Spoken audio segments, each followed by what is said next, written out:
Columbia Links, I'm Naheige Lewis. And I'm Michelle Navarro. Thanks for joining us for tonight's webcast produced by the Spring 2014 session of Columbia Links. We begin tonight with a report on crime in Chicago from reporter Leoncia Ngoma. She spoke with the parents of a Chicago teen who became an innocent victim of gun violence. There are now activists trying to make a difference. Leoncia joins us now with more on the story. Leoncia, what did you learn? I learned that Hadia Pendleton, a Chicago high school student, was gunned down in cold blood last year. Her parents are now using her death as a means to prevent other Chicago teens from participating in gun violence. Back to you. Thank you, Leoncia. Gangbanging on social media is a growing problem. You can find more by reading reporter Marie Anderson's article on columbialinks.org. What happens when a teen is tried as an adult? Reporters Luis Barrera Gonzalez examined the community impact of youth being tried as adults. You can read more about his story on columbialinks.org. There's a new app causing big problems for teens. It's called Yik Yak, and our reporter Mariah Santora has a scoop on why this app is creating a lot of buzz. You can read Mariah's story on columbialinks.org. Physical education classes are making a comeback at some schools across the city. What does this mean for students? Reporter Michelle Navarro, my co-anchor, did some digging. About this policy around the beginning of my sophomore year, so of this year, and I think it was over in SLC where the teacher, Mr. D'Agostino, had announced it to us that we are now having to take 4 years of PE. You can read and see more about our story at columbialinks.org. Should the word bossy be expelled from our vocabulary? Reporter Giovanna Vajagic did some digging on this issue. You can read Giovanna's story on columbialinks.org. A new student advisory council is making sure students are heard. Reporter Tonisha Harris joins us now with more of the story.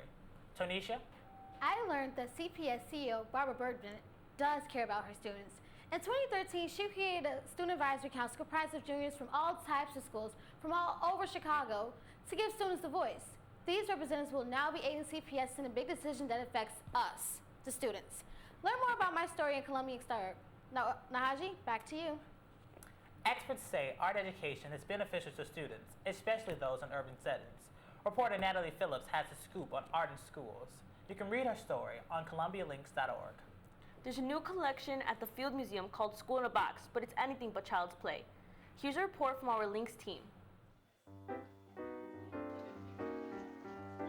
So we're over 100 years old. It started with an endowment from Norman Waite Harris, who is the same guy who is Harris Bank, BMO Harris Bank. So he gave an endowment to the Field Museum to start an outreach program to the Chicago public schools, is what it started as, so just specific to those schools.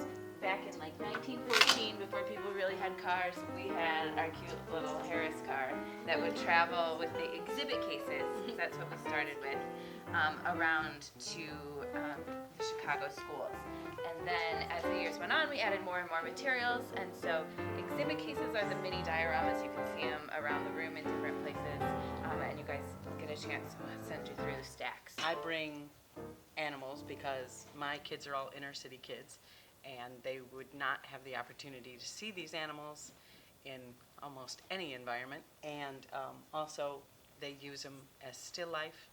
I have them draw and paint them as subject matter, but also there is actual paintings in the backgrounds of each one, most of them. So I want them to see that artists do have working occupations. The Columbia Links J Camp is a one-day extensive journalism camp. Here's a video story they produced on divvy bikes and how they've helped Chicagoans. Chicagoans are taking part in a new way to travel from point A to point B.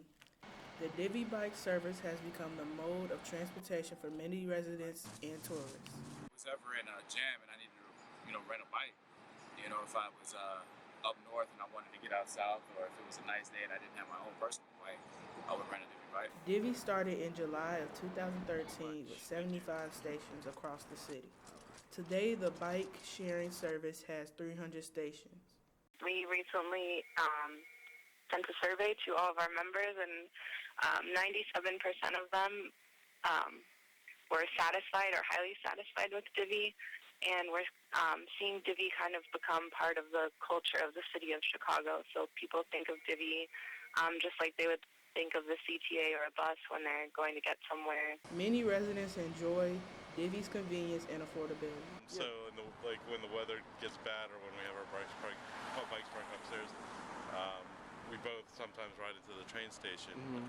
So we take the Divvy bikes from there and park them right here across the street. I recommend it to my guests as well. We have guests over and we tell them to ride bicycle all the time. It's just a convenient way of going around, running your errands. That does it for this edition of Links Tonight. You can find these stories and much more at columbialinks.org. Thank you for joining us.